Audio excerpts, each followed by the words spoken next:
let's get in there. Yes, that's tomorrow should be. All right. So, Mr. Bishop, tell me a little something about... So you made some gains yesterday. What else have you been up to? So I do like 30-minute WAP a day while I do my 3K Sony mobs. Gotcha. Relatable. I just do dailies really. Okay.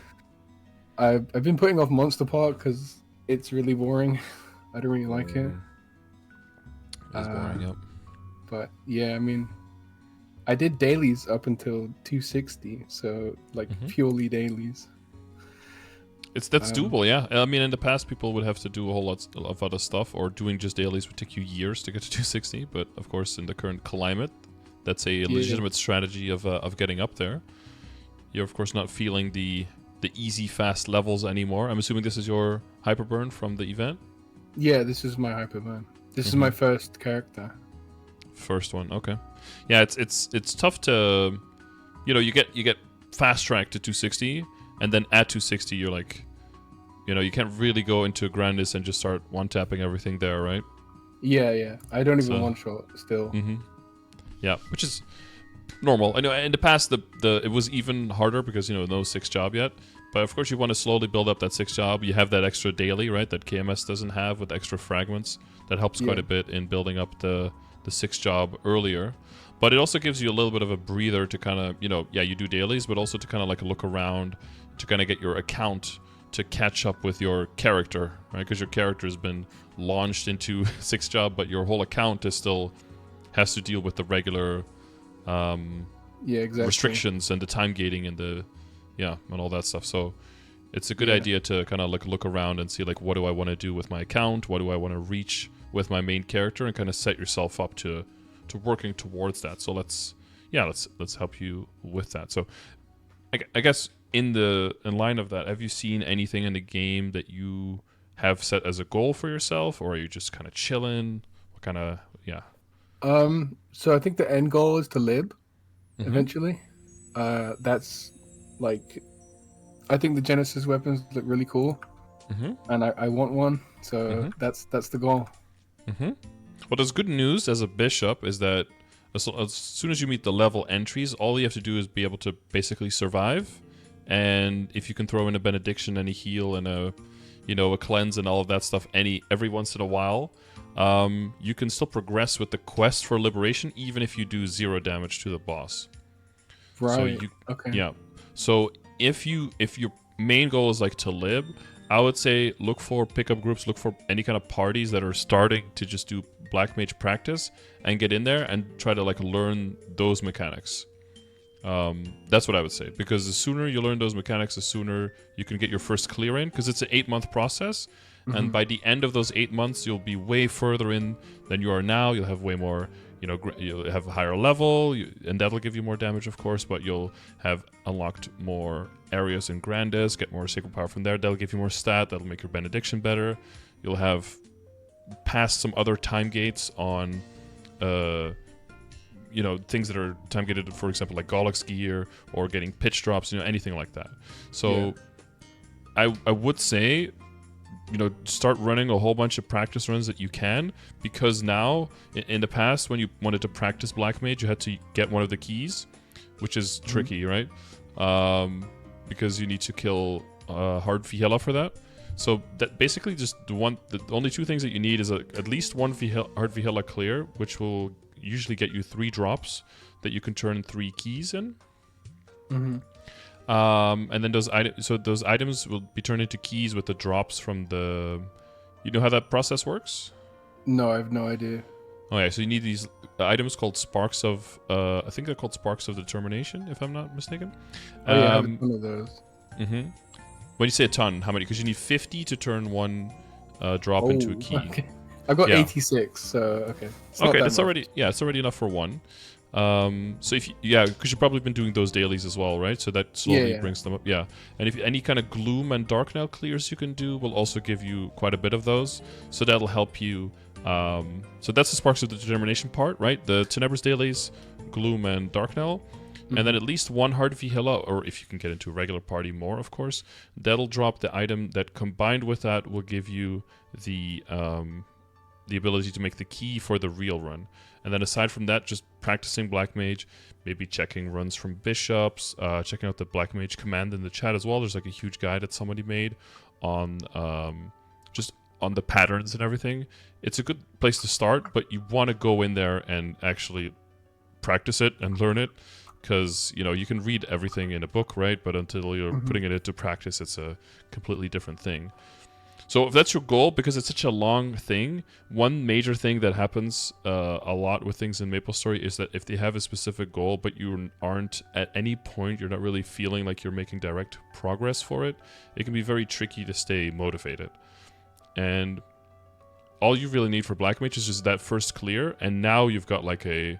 Not only do you know you're on the way, and have you caught up to the time gate for that, but also you know exactly whenever you're progressing, you can kind of start seeing, oh, maybe you'll get like a blue orb sometimes when you're bossing, or like at the end of every run, if you don't meet the damage requirement, you'll like see how much damage you have done. So you can also see that number go up, and you could do even more practice run even after you clear, just to get better for next time, for example. Yeah, okay. You could maybe even find someone who's just soloing, who doesn't mind taking you with them, because if you can give a little bit of extra damage, like for Benediction and stuff, then it will just speed them up. But if someone is soloing, they're probably just going to want to clear and not going to want to run a whole bunch of times. So you still need practice to make sure that you can survive, because it's a very difficult boss fight. Yeah, okay. I got it. Okay. So I guess with all that said, where are you at when it comes to bossing? Do you feel like you're pretty skilled so far? What have you already done in solo? What have you done in party? So I cleared normal slime, like on Saturday. Okay. Solo. Solo, nice. I don't know, like I feel like I don't have hands sometimes, like when I'm doing like will and stuff.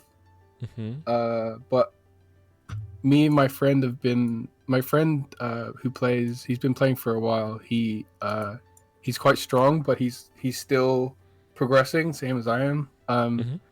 So we like duoed hard lucid, and we tried to do a hard will. I ran out of lives. It was like 1%. Oh, that's unlucky. When you say you feel like you don't have hands, can you give me some example on like which situation and what thing happening makes you feel that way? Like, you know, some like one-shot mechanics you can just avoid. Like, it's really easy for other people, but for me, sometimes, like, let's, for an example, when you get knocked back in hard will and you get like the reverse controls, and then he fires the tornado. I don't know how to avoid that without like tellying over it, but it's hard to do with the reverse controls. Yeah, it is. Yeah, I mean, even for other people, get inversed, because then flash jumping seems easier, but you also have to down arrow for flash jump if you're inverted. Yeah. The whole thing for will is, and you're learning the most valuable lesson, which is just don't get hit by the first skill in the first place, right? Yeah, if you can dodge the first hit, then all of that other stuff just doesn't happen. So it's a lot about prevention and preventative positioning. So you're going to be doing a lot of teleporting when you're attacking, and you're going to be looking at the boss very clearly. So you want to make sure that your visibility is maximum, so like skill transparency up to the max, maybe damage lines set to blade and to mini blade, so that they don't take up as much space on your screen, right? So that it's more easy to see what the boss is doing. Also, don't be afraid to like tell your party, like, hey, if you have like souls that I can see, can you put those away? Can you put your titles away? Put your medals away? Because I need visibility to be able to live in this boss fight, right? All of those little things can help. Like, because like even just a floating soul over someone's body can block maybe will sometime, and then you can't see that he's touching his face and that he's doing a tornado, and that can catch you off guard because you need all your indicators. I don't know if you've played around with the boss outline and the character outline as well. No, I haven't done that. That's also something that you can just try out and see if that works for you. So you can give the boss an outline so that when there's a big skill effect that covers the boss, you can still see their outline throughout that skill. You can still, once you get better at it, you can still, by the animations, you can still see which kind of skill they're using. And then the character outline makes it so that even if there's a bunch of stuff going on, because some characters, even with 100% visibility on their skill, or 100% transparency, I should say, on the skills, it's still sometimes very hard to see what's going on. So the character outline, you want to pick a color that contrasts the most with the skills that you're using, so you can basically see an outline of your character. So that's if you go under the options and then into let's see. So graphics has the damage effects, right? So the most visibility would be mini blade effects. So mini just means the numbers are smaller, and then blade effect means that all of the lines of damage all go onto one line. So there's a whole bunch of space available. In Will specifically, like for P1 to see the test eye appear, if you have a lot of lines of damage, they could just completely cover the eye sometimes, and that might impede your reaction time. So that can help in the beginning quite a bit. And then on the bottom, it says display silhouettes when hitting enemies. So that's the boss outline. So you'll see like a jagged outline around the boss that has a little bit like, it won't be the same static color. It'll like change color so that you can always see it, you know, independent of what kind of effect is going on. So that might help you just to see the boss, and that will help you seeing that silhouette of the boss change. That'll help you with pattern recognition in terms of knowing which skill they're using. And then the character outline is under the laboratory, where you so there you have upscaling filter that has more to do with the UI and everything. But the top thing, so that has display silhouettes on yourself. So you can choose two different colors. There's green and orange. So I would just pick whichever color clashes the most with the color of your skills, so that you can see, because the skills are going to be the thing that obstructs your vision the most. And then the thickness of the line, yeah, you can play around with that a little bit. I don't feel like it makes a huge difference, the thickness, but, you know, to your own personal preference if you like it thick or not, you know. So I play around with that a little bit. You can do that in other boss fights that have a little bit more going on. So maybe like, I don't know, like Chaos Populatus or something maybe. That's not like instantly gone, but there is some effects and everything. So you can kind of see what that looks like. Or you could just do a practice mode in a boss, right? And just kind of see how it looks.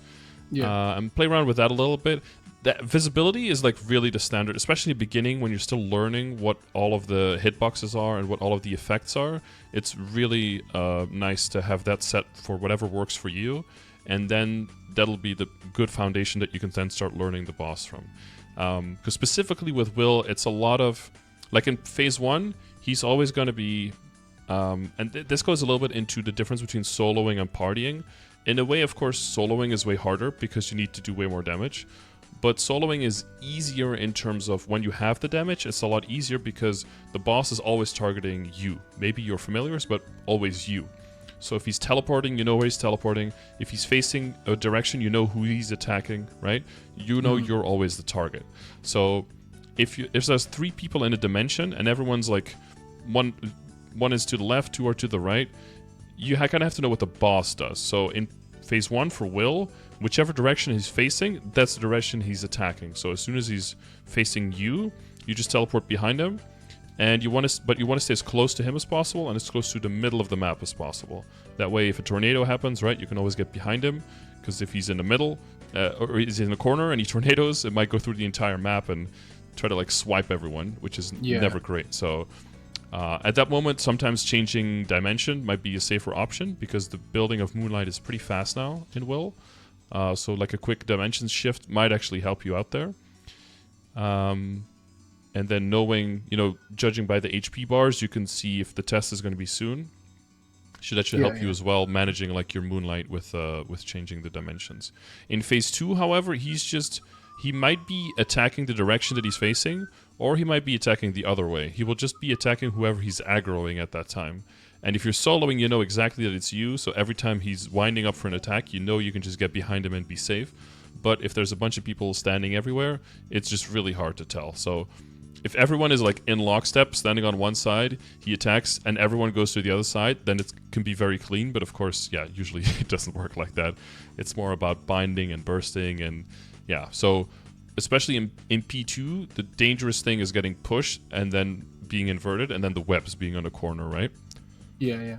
That's usually what gets you. So you have to be familiar with the range of his attack and with how far you get pushed for the webs. There's a little bit of a sneaky trick that you can do if you're not really a damager and you're just trying to survive. You can wear snowshoes, which happens like when you get pushed, you don't slide as far because you just stop on the ground because of the spikes on the shoes, and usually you don't actually reach the webs. So you can kind of use that as a cheat code for now, but the idea is, of course, to not have that happen. So the thing is that if you keep him in the middle and you're in the middle, if you're right on top of him, if you get pushed, you never get pushed far enough to get into the webs. So that's one position where you can be, where you're relatively safe. Of course, if you're very much in the middle, the other thing you have to be careful for is the legs, right? The legs that come in like three really close to each other, because if you stand in the middle, you can get hit by two of those legs at the same time. That does a lot of damage. So the other position, then there's like the danger zone, because there you can get hit and pushed, and the distance of the web. So that's the scary zone. And then there's a safe zone again, where you're out of range for his attacks, but you're pretty close to the web, but nothing can hit you there. But that's only for very long range characters. So I believe the bishop cannot really reach that far with Angel Ray. So that's really your possibility. So you're just going to want to be close to him. If he ever goes out of the middle, then you just keep your back towards the middle and your front facing towards Will, essentially. Yeah, makes sense. Yeah. Yeah. So as long as you have that position, even if you do get hit, you might get inverted and everything, but at least the webs won't catch you. So as long as you're fast enough with the NPC chat and heal up, that's fine. And then for P3, again, he will always attack the way that he's facing. So again there, if you see him facing your direction, you just teleport right behind him. The hardest part for you is going to be the timing of teleport for the move interaction. That's going to be the hardest part. I would say use Ethereal Form whenever it's available, just to know for sure that you can tank it. That's your kind of iframe, right? Yeah. So you I don't really use that skill, to be honest, but maybe I will. Yeah, you just got to start using it more. It's a pretty short cooldown, so it'll probably save your life. If you're in a longer P3, it'll save your life a few times in P3. So you do want to use that, just because then you guaranteed are not going to die to it. But in the other moment, you just want to practice it. So there's a little practice tool that I found that somebody made. Here, I'll link it in the Discord for you, where you can try it with the teleport skill to get a nice idea of like when the actual hit effect is and how close to that animation you have to hit. And again, here, seeing the whole animation of the boss and getting a feel for that rhythm and practicing it is key, because you can look up a guide and you can look up a video, but you see people doing the boss and they've been doing it for a million years, and they make it look so easy, right? It's like, why are they not getting hit and I'm getting hit by everything? Because they're doing those little things, and there's that little repositioning, and they're moving at just the right time. That's so subtle that they've been training for hundreds of hours that you can't really tap into that when you don't know exactly what they're doing. So well, hopefully all of that to help you a bit more with Will specifically, because it's a good move definitely to get into Hard Lucid and Hard Will quickly. You want to get those arcanes, right? And, yeah, exactly. And you have one set party that you're doing that with, or it's just my friend. Just one friend, so you duoing it? Yeah. Oh, okay. So they're like strong. He's like, I guess he could technically solo it with his damage. But it's much easier with my help for him, like bursting and stuff. Yeah, gotcha. So he's like 275-ish or something? He's 270. Okay, yeah. So 270, 275, yeah. And then he's got his 6 job already built out a little bit more, but he's not necessarily just like press one button and the boss is deleted kind of thing. No, he's not like that. No. Yeah, okay. No, well, that's good that you know that you need each other. So do you get blue orb, like damage-wise, or are you stuck in red? So I got blue orb both times, but I did die out on. But you died, yeah.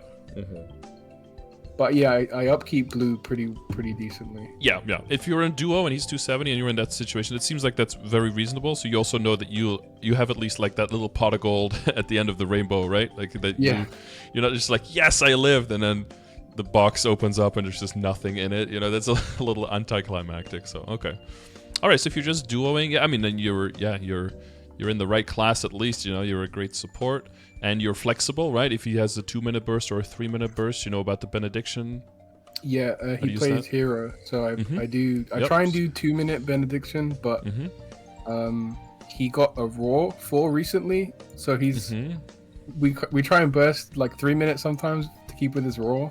He just has the one ring. He doesn't have like he can't ring swap. Well, he doesn't like. I don't know. Oh yeah, nobody likes it. Yeah, it's annoying as fuck. Yeah.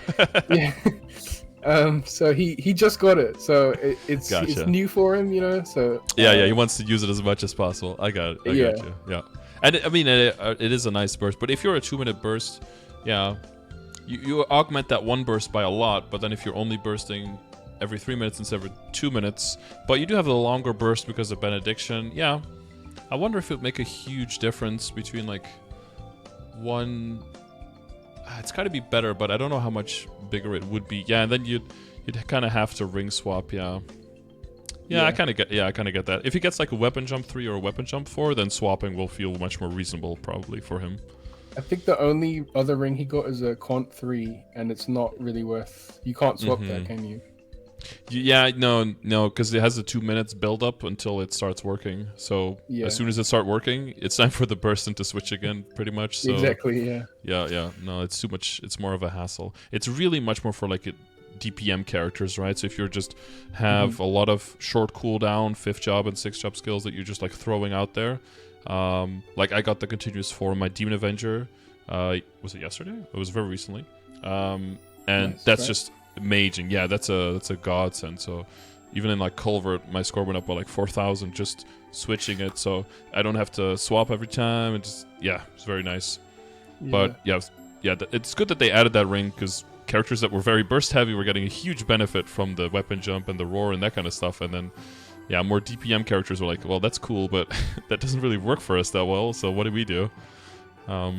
Even ring swapping on a DPM character is not really that great. So yeah. Okay, but that's a little bit more for Will, and I sent you that link as well, so that'll help you with practice a little bit more. But if you got that close, you're inches away from clearing it, so I've got all the faith that with a little bit more practice, and definitely with using ethereal form, that'll save you definitely at least a life or two. And just think about the positioning, right? Phase 1, he attacks where he's facing. Phase 2, he attacks who he's aggro to, so it might be left or right, so stay close in the middle on top of him or far away from the web. And Phase 3, he attacks where he's facing, so just teleport behind him and then focus on that big move where he's like all, giant and he's touching the tip of the map essentially, where he's touching the timer. Then you want to get ready to dodge that. That's basically Will. The Moonlight mechanic is a lot easier now. In the past, what happened was whenever you got hit, the time between getting hit and starting to charge Moonlight was way longer. So if you got hit like every 4 seconds, you just wouldn't build any Moonlight, and it was really unforgiving. So it's nice that I've noticed in like P2, sometimes I hardly gain any Moonlight. Yeah, and just because you get hit a little bit in a row. Yeah. Yeah, that's the one extra downside to like doing a smaller party is that if you're relying on bosses for healing, so that it's mostly hard will P2 and Vihela, hard Vihela, is that less healing from FAMs there will increase the pressure quite a bit on playing better in terms of positioning. You can't really get away with as many mistakes. If you're like in a full party and everyone has healing FAMs, you could just face tank everything and you won't even notice it. Yeah. So that's playing it a little bit on harder mode there, but I think it's better to start a bit harder because then if you can overcome that, then you can play whatever. There was a time where healing FAMs stopped working for like a little bit, and people who had been clearing hard will for like months would start failing out because they didn't realize how much they were just fucking up the whole time. So you won't have that problem if you're starting on a little bit more, a little stronger mode. Yeah, that's good. Okay, good. So you're going to plan to keep duoing with your friend, or as the bosses get harder, you might get a bigger party, or what's the idea there? So I think, just the plan right now is keep duoing. Like we were looking for maybe like an EU guild because we're both from EU. I'd like to do Black Mage with, and that's kind of the only boss we were looking to party up for. Yeah, it's one of those things that you can duo it and you can or solo it, but it takes way longer, of course, for those kind of bosses. The amount of damage required is quite heavy.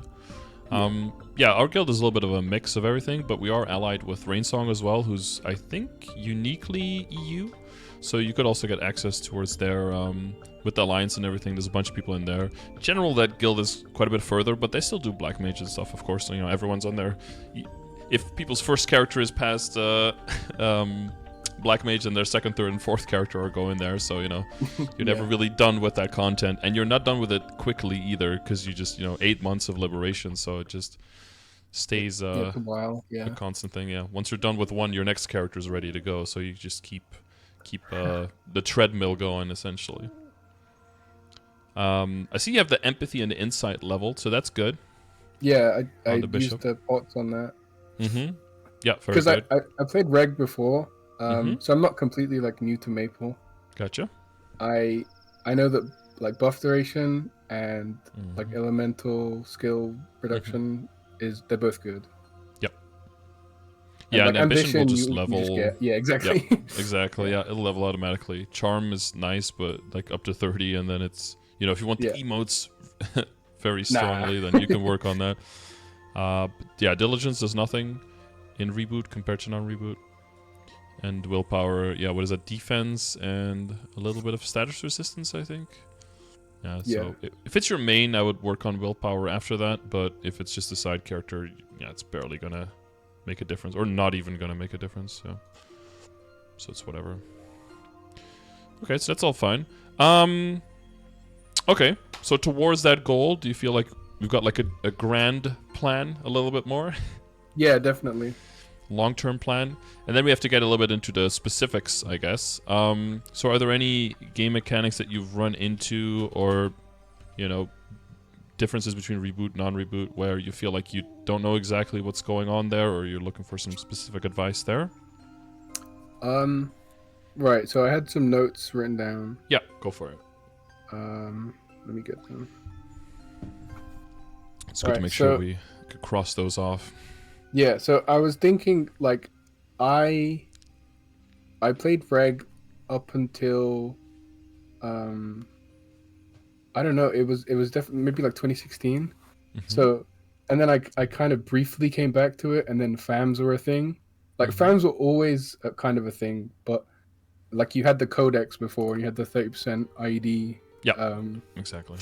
And that was just free, you know? Like, you got that and you didn't have to deal with it anymore.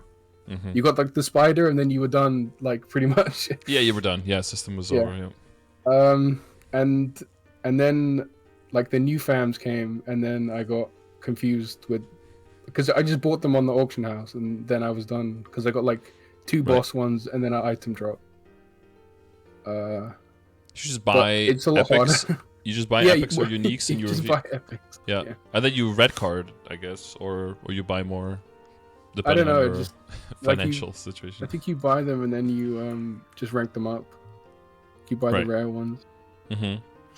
Yeah, so yeah, for reboot, that system is a bit less intuitive and a bit less clean, I guess. So the main thing early is that you get a lot of value just from early on. The only value you can really get is like a little bit of drop rate and IED, essentially. That's just the only stuff that's good early on. But Bishop already has a lot of IED by itself, right? So that's nice, but the drop rate is really just the most important part. Mostly to get more cards, so you can hopefully make epic familiars and get the large drop rate. That's basically a really important milestone if it's your main character and you're going to be with that for a long time. Trying to get the epic large drop rate, that's like the most important thing. Once you have that, that'll take you into a level of drop rate where you can get even more familiars, where you can start working on unique, and then you go for healing and boss and that kind of stuff.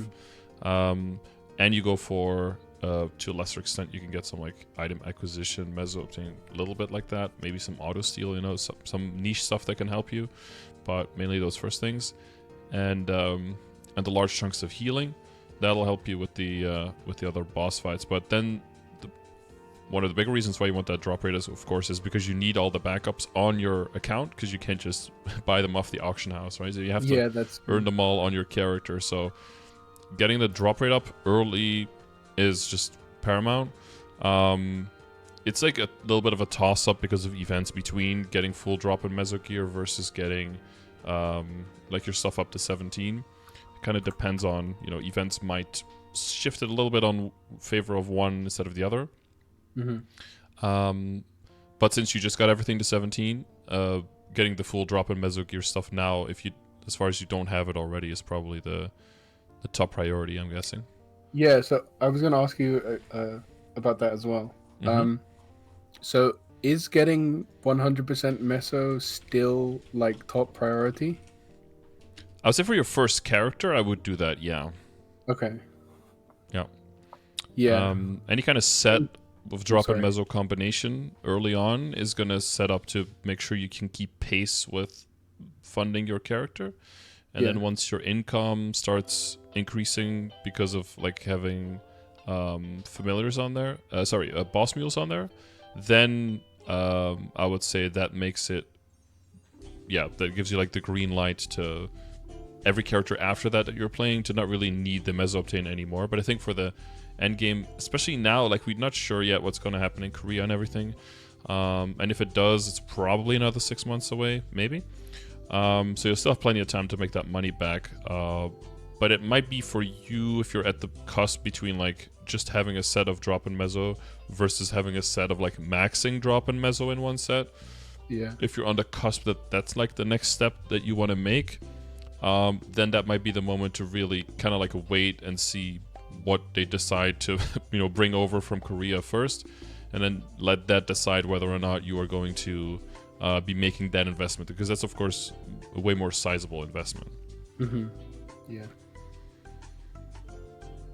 Yeah, and interoperability. Well, interoperability is probably an extra question as well, because I can see your current interoperability and your honor, so I don't know how you're doing with that. So I have attack speed.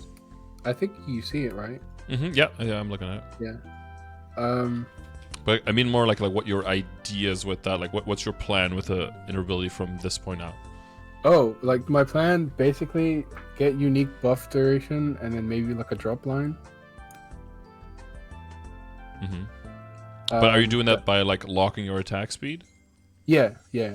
So I would not do that, because that makes it really expensive to get it, and the estimated amount of time you need to spend to get it is very long. So the ideal, like this is a really good like mid-range setup where you don't have like quite the best of the best, but you do have that attack speed and some buff skill duration, so it's a really good combo. But what you end up with is that you could technically hit it, but you could hit it tomorrow or you could hit it a year from now. And if you want a more guaranteed approach, it would make more sense to use the circulators to roll for the 38% buff duration line.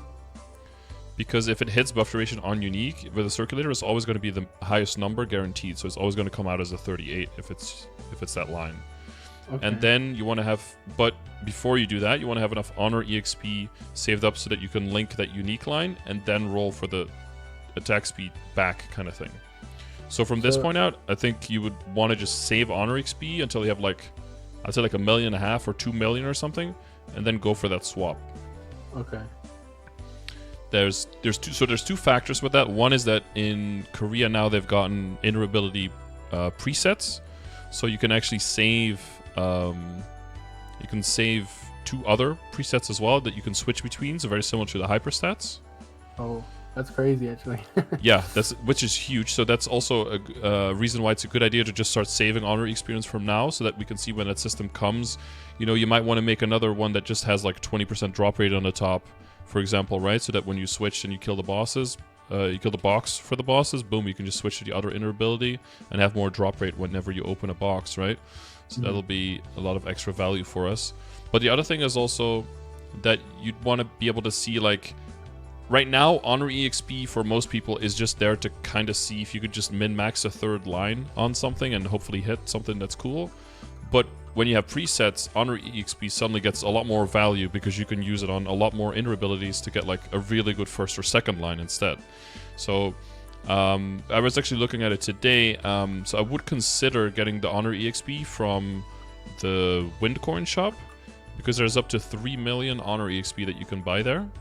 Which, depending on, how many coins you're getting and everything, but near the end of the event, I would not neglect that option, because that could be your ticket into basically guaranteeing you that you're getting like an end game durability within like a few months rather than taking a year or a year and a half or something. I mean, I already used like 2 mil of that shop, so. Okay, you already do well. Okay, well you can still get another mil. Okay. Yeah. Yeah, cool. Because that's what I'm saying, right? There's a very good chance that you just end up not hitting that. But if you do the circulator first, because there's a lot less variance in the top line. So if you lock that unique line instead after you roll it with circulators and then roll for that top line, on average it's just a lot cheaper to do it that way. But you'll need the money and the honor like pre-set up to do it in one go. Yeah, exactly. That takes just time. It's kind of like what you're doing now is like throwing black cubes at bright cubes at something, because you don't want to lose your existing potential, which is safer. But because of how much more expensive every roll is, it ends up being less safe in the same amount of money that you're eventually going to spend. Yeah, that makes a lot of sense actually. Yeah, but it's really unintuitive, so I'm here to to tell you that, because you can't really see that from the numbers, or you can't really. It's hard to intuit that, right, when you're just looking at the system. So exactly, yeah. It's not like I never thought of it like cubes and stuff, you know, like like bright cubing instead of like black cubing or whatever. Yeah, for some items it's tempting if you can have a single backup, or if your current lines are quite nice, like you don't want to risk it, you know. Yeah. Okay, hopefully that interoperability plan makes more sense for the short and the long term. Definitely. Okay, yeah, I didn't want to cut you off because you did have a list of things, right? So we had familiars and Droprate on there. Do you feel like those are adequately addressed? Yeah, so I had another question about that as well. So, right now I get about 10% in Cernium per watt, which is like 20% an hour, which is really good rates. And in Laminia, while I'm farming FAMs, I get like 0.1%. Yeah. So like, how do I balance farming frags and FAMs at the same time? Yeah, because you're still getting a decent amount. Yeah, that's honestly a really tough one. I think, what's your current familiar setup? It's really bad. It's like the lowest drop, and I have like one unique one. Yeah, and then some IED. Yeah. Yeah, so I'd definitely not go for uniques and just go for epics. If you check the familiar command, you can see a bunch of information there. It's got some resources on the bottom for the numbers. One of them is somebody figured out, did all the nerd math. Praise to that guy. About like the expected cost in terms of familiar points. And it just makes more sense to go for the drop rate because everything else flows from that, right? More familiars, more equip backups, more event items, more fragments, right? That all just comes from the large item drop. And you can see on Epic, on average, getting a large item drop is 15,255 familiar points. So it's like, what is it, 10 for a common, 15 for a rare, I believe.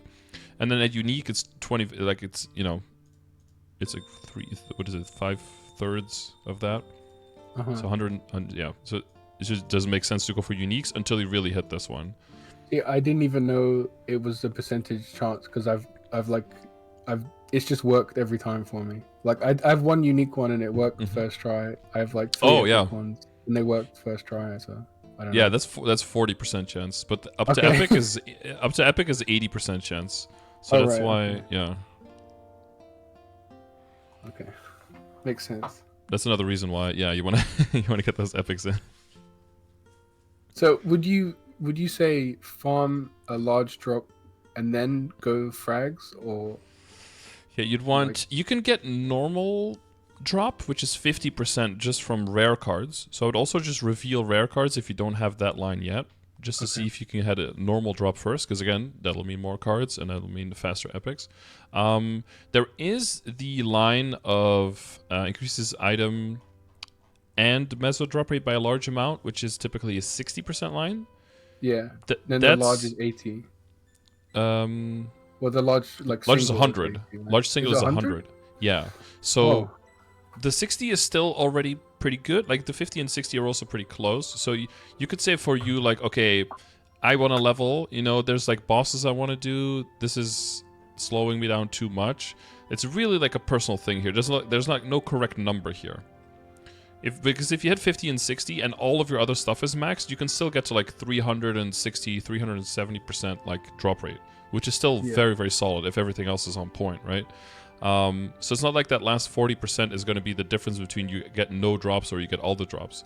But in the grander scheme of things, like you're talking about like farming fragments, yeah, you're going to get none for a while, but then once you have it, then you're going to get more every hour. So it catches up again, right? So if you're eventually going to go to the finish line, getting the large drop rate first is going to eventually, if you're going to play for the end game, going to end up being the better decision. But it's going to suck for a while until you get it. And some people get it on their first or second reveal, and some people get it on like the 60th. And that's just... I think it's a good idea for you to draw that line for yourself and say, like, if I stay in Limina the whole way, at the very latest, I'm going to get to like level 265 or something. If I don't have one yet, you know, that's like... then I'm out of here and fuck this. Because eventually you'll have other characters that you play. They will bring in familiars, and maybe you can always like throw them over to your bishop at that point, right? And see if you can get a large drop that way. So there are contingencies like that. Or if you don't feel like grinding for EXP anymore, once you hit like 270 or something, and you want to go back and you're like, now the familiars are more value again. Because specifically, once you're starting to get a like pitch waiting room, and you're trying to get the pitch boss items to drop, those are so rare that you want to get all the drop rate you possibly can there to possibly speed up that process, right? So there's no one exact number there to say. It's a little bit personal in terms of your patience and everything, and your RNG, of course. But there is insane value in the large drop rate for sure. Okay. Thanks. That's answered that question, I think, pretty well. Just writing some stuff down. Yeah, go for it. Yeah, it's probably a lot, so if you need a moment to write things down, don't worry about it. Game can get pretty complicated. Okay, so DMT next week, accessories. I was just gonna get everything legendary, 100% meso, and as much drop as I can. Like, thoughts? Or... Yeah, sounds good. So typically the first set is like a 5 and 4, 5 meso, 4 drop.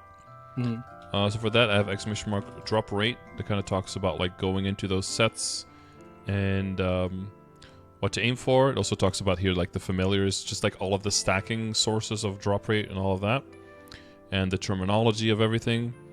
And this is basically like the reasoning and like the goal of what to hit. So that's what you're going for as well, right?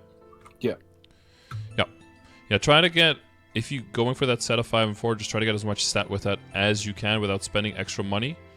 Okay. So if you end up like rolling 7 mesos, just take the mesos that don't have any int on it and roll those for drop rate priority, so that hopefully by the end you get something between like 60 to 80% intellect on top of it. That takes a little bit more pressure off of all of your other gear to be able to, you know, keep maintaining kill speed. Yeah, because kill speed...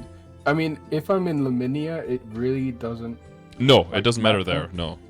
But it will later, and you want to have to avoid having to redo things all the time, because it's just... Yeah, if it's set, then it's set, you know, and then you can start cashing in. If you constantly feel like you have to keep redoing it, then, Yeah. Okay. So, mesofams, are they useless?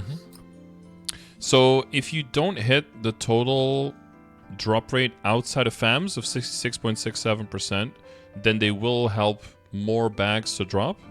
But once you hit this drop rate within like Holy Symbol, Inner Ability, drop rate on equips, coupons, that kind of stuff, then they are past that point, they are useless, Okay, so I have like 70% base right now with HS. Yep. That means so it's good enough. Yep, that means it doesn't add. So meso drop rate is just like how many bags. So it doesn't drop more bags for you. So it just doesn't do anything. Yeah. If it has drop and meso obtain on the same line on the familiar, then you know the meso part might not do anything, but the drop rate part might still do something. But the drop rate part of familiars does not apply to meso bags. but the drop rate part of familiars does show up in your stat window as drop rate. Okay. So you have to be aware that that you're not applying that number to the meso bags if it's coming from familiar. Okay. Yeah. Makes sense. So that's well, good. not really. So it's kind of stupid, yeah, I mean, but it's very yeah, no, complicated, I understand. I understand what you mean, but explain like it it's very really, well. but it's really stupid how it works. Yeah. It doesn't make any sense, but Yeah, it it doesn't makes make any sense. sense. But as long as you as long as you know how it doesn't make sense, then you could work around it. Yeah. Yeah. Awesome. Right. Yeah. There was another one as well. So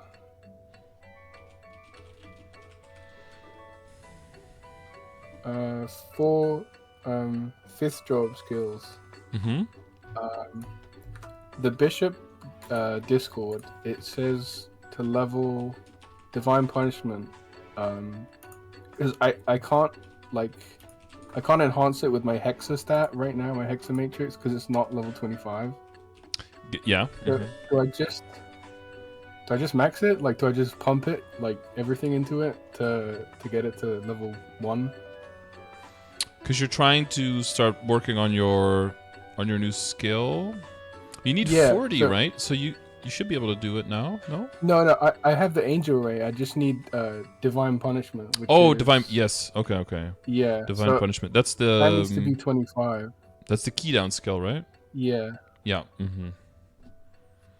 So I'm just kind of pumping everything into that and like hoping I get like divine punishment nodes.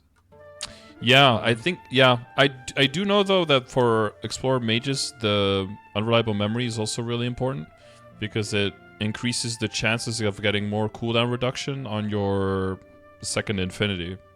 Okay. And it increases your uptime of your final damage. So, so I'm not sure how that balances up with that exactly, but yeah, if that skill is like priority for your hexa matrix, then yeah, you want to slam that to 25. But I'm pretty sure that pretty soon after that you can work on. I wonder how important it is for you, because that's really just specifically burst damage for bossing, right? Yeah, it's so for each level in my like angel ray, I get 4% damage percent. Like it goes up to 255 from 251. And the first level in DP is 11% final damage. Yeah, those first levels are big. They're also really expensive, right? 75 fragments. But those first augments are really big.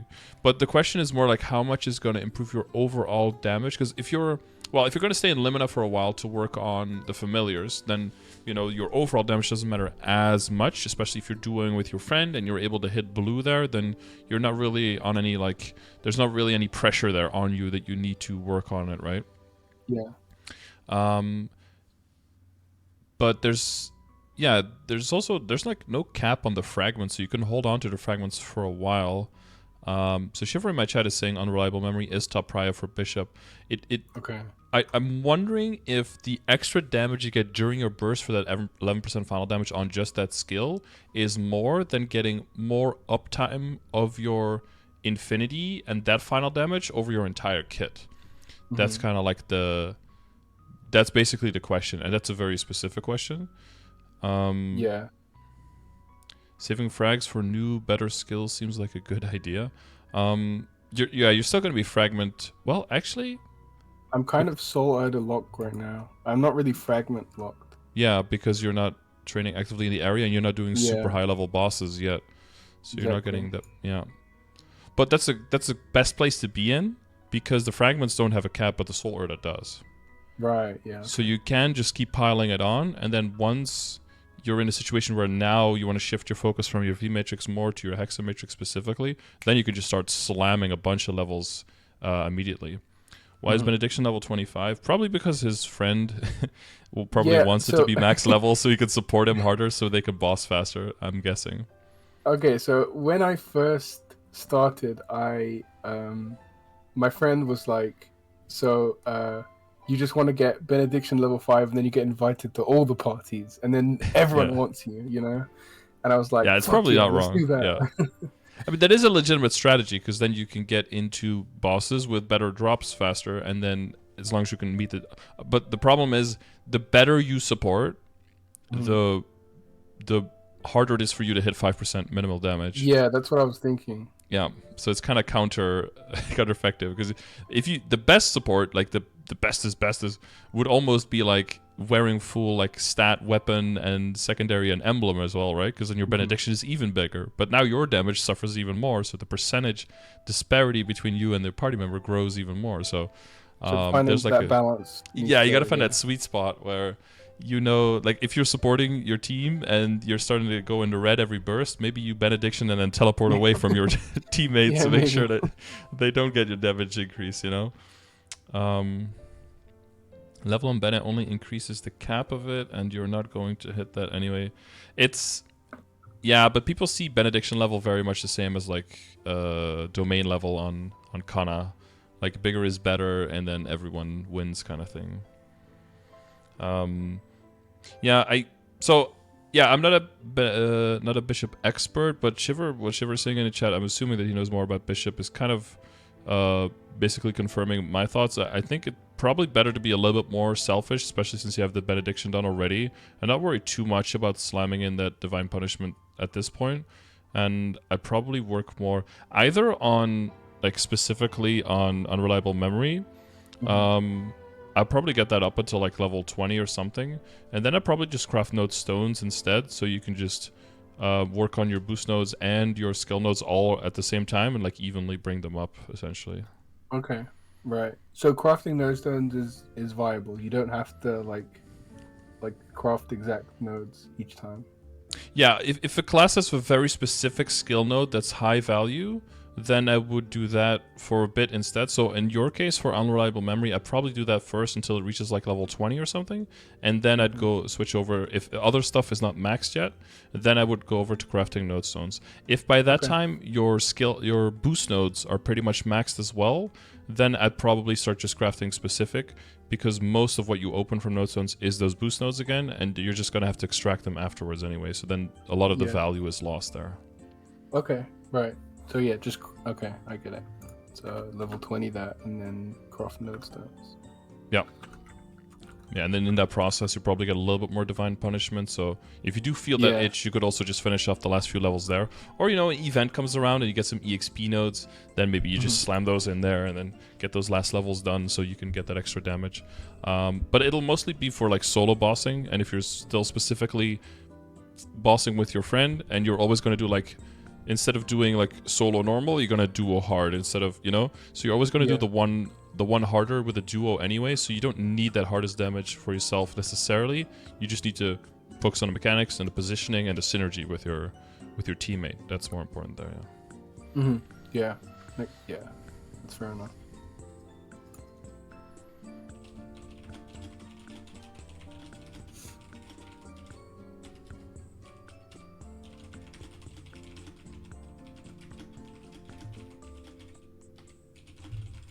So is there anything else you had on the list?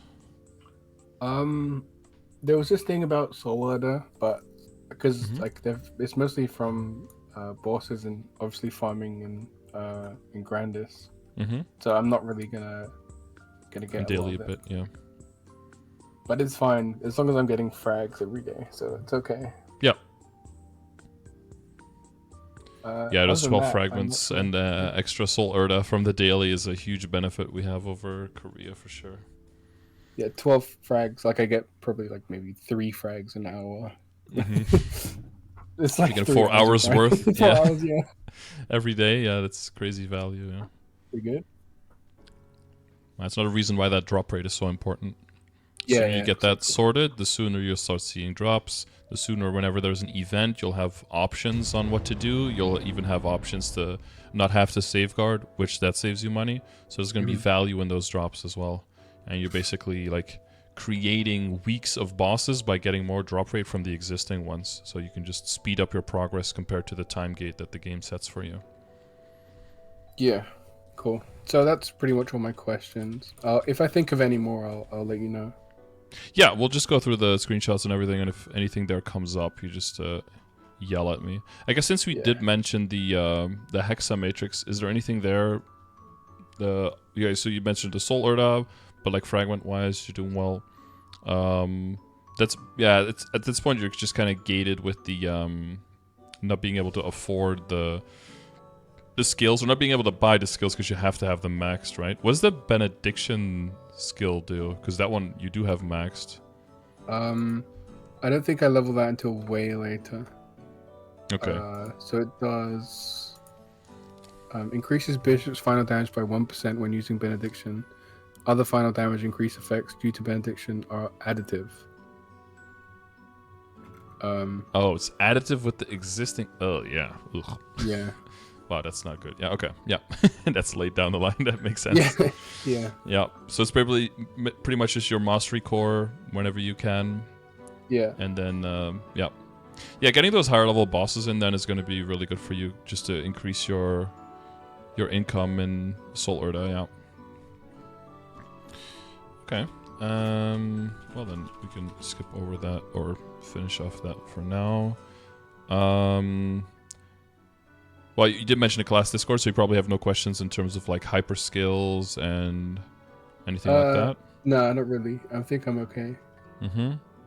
Link skills, hyperstats, Legion. Any questions there? How to not be bored when you're grinding Legion? So what I do is I classify all the Legion characters into a category of like, and dislike, basically. Okay. So I try to alternate between them if possible, so that if there is one that I like to keep it after I do one that I dislike, so kind of like as a reward, so that I have something to look forward to. And also by them being in any of those categories, it helps you to check out upcoming events and kind of see beforehand like which event am I going to use on what character, so that you know like which character is there some pressure on, like I have to kind of do something here, and which character is just like, oh, that event is coming in like 2 to 3 months, or there are level up potions or whatever, and I'll just slam them on there and I'll get the levels regardless. I mean, I could show you like how much damage you get from or I could like show you my Legion, just kind of like to flex, but also just so you could see how much value comes from a big Legion. Oh, I know. Yeah, I do know that. Yeah. You are an Explorer Mage, so for Bishop, there is a lot of value in getting to 8k Legion for sure, because then you can have, like a mobbing setup like this, which of course, it's really nice in terms of keeping up your kill speed and the bonus EXP and the buff duration that your infinity's on all the time.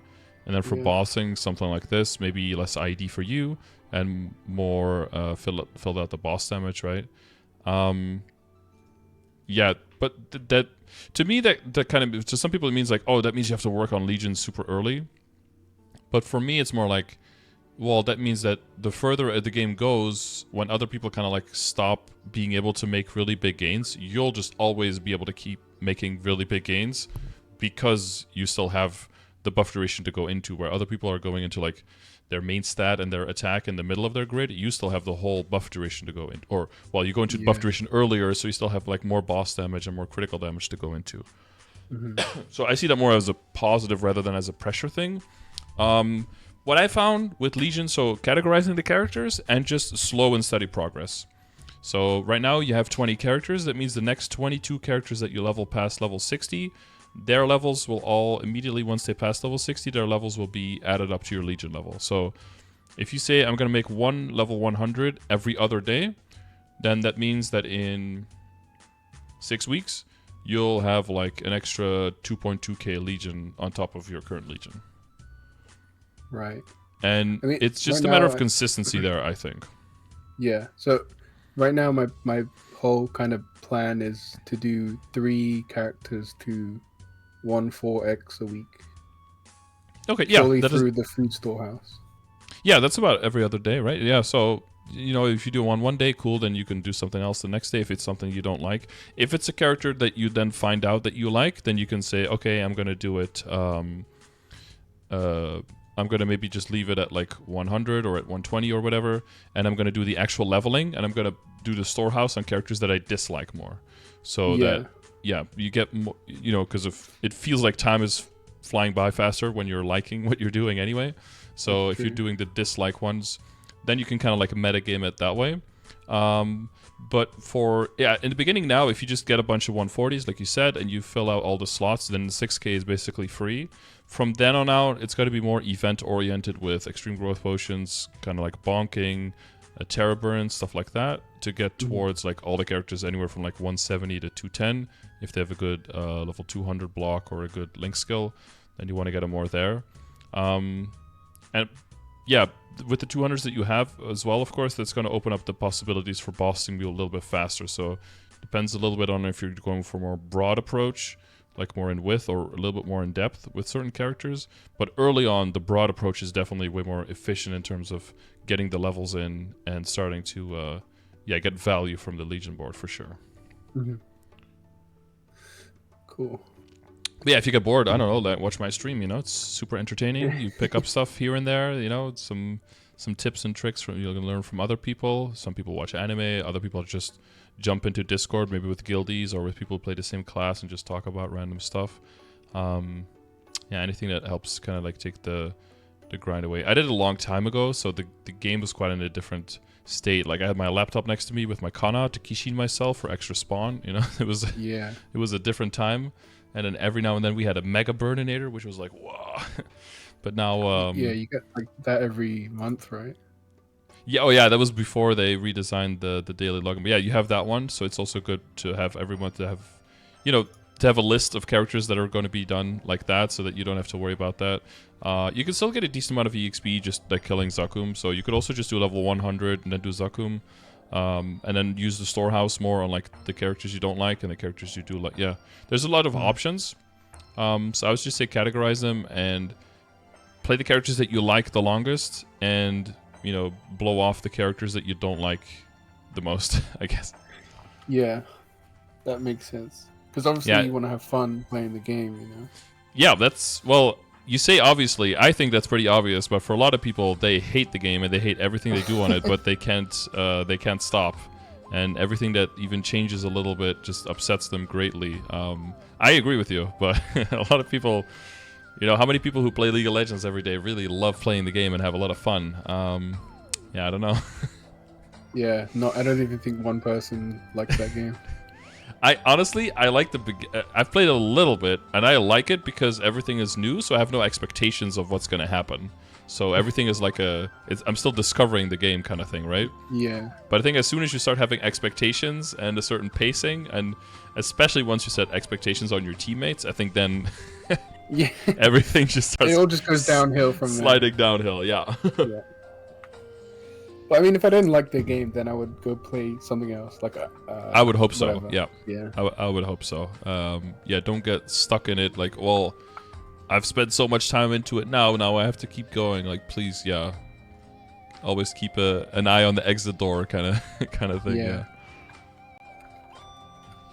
That's good. That's a healthy mentality. I like that.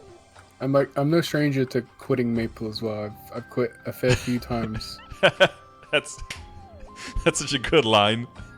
I'm not afraid of quitting. I've done it multiple times already. Have you really, though? You still here? Yeah, that's true. I like how you said that. You're like, oh, wait a minute. It's like, I'm really good at quitting smoking. I've done it like 14 times already. It's like, I don't know. I'm an expert. It reminds me of my friend. He used to give like a seminar on like how to quit smoking. And he was talking about like, you know what I love? After one of those quit smoking seminars, to just go outside, go in the back, smoke a cigarette. Because he would smoke himself while he was like teaching people. Like, yeah, it was pretty funny. Yeah, I can quit anytime. I've done it 100 times already. Exactly. Legion. Yeah, and that syncs with the link skills, right? Because that's all about what you unlock and which characters you're working on. And what's the other thing I mentioned? Links. I don't know what else. But yeah. So as long as you're familiar with the commands that I have, somewhat. Yeah, you've been using them, and I've been seeing them. So I try to, yeah. Try to not make them for nothing, you know, to try to get yeah, that value from it. Yeah, so as long as you're like somewhat keeping up with the Legion, there's just a huge disparity between like in the mid game, because some people get to 260 and they've been playing for like 4 years and they come back for this event and their main was like level 248 and they finally get those last 12 levels, you know. Yeah. And some people just started like 3 weeks ago and are 260. So the level, it's really hard to give a specific meaning to your level that early on. So as long as you have like a little bit of Legion, that's cool, and working towards 6k once you get into like 275-ish area, then I would say you're on track. So yeah, slow and steady.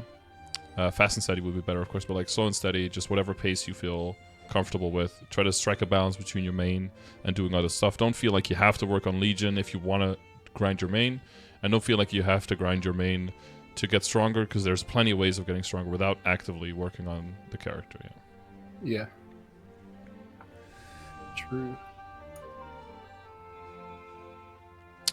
See, the symbols are looking nice.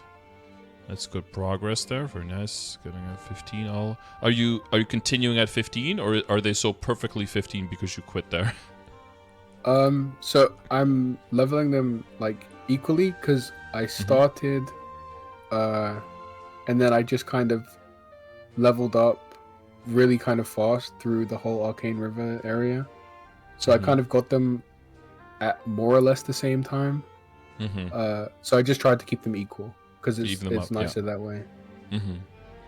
Well, now they made it so that every area just gives 20 a day, all of them, right? And then 45 for the weekly. So now it's perfectly normal to keep them equal. Yeah, in the past they would all have slightly different amounts per day and everything, and they would go all over the place. Yeah. So like, slight confession, I haven't done the Reverse City and like Yum Yum quests, so I still get 10 from. Oh, I see. You still got 10 then. All right. That's on the to-do list. Well, the good thing about that is that once you do it one time, you can auto-complete it for all your other characters after that. Yeah. So you want to see it more as like an investment for your account rather than like a time waste, which it kind of is, for your main character.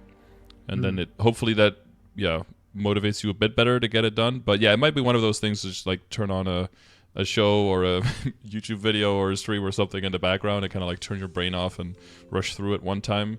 But because of how strong you are now, it's gonna we say in a wiggle and a fart you'll be done, you know. It's in no time. That's a good point. I mean, my friend said it was like 5 hours long, and it kind of put me off.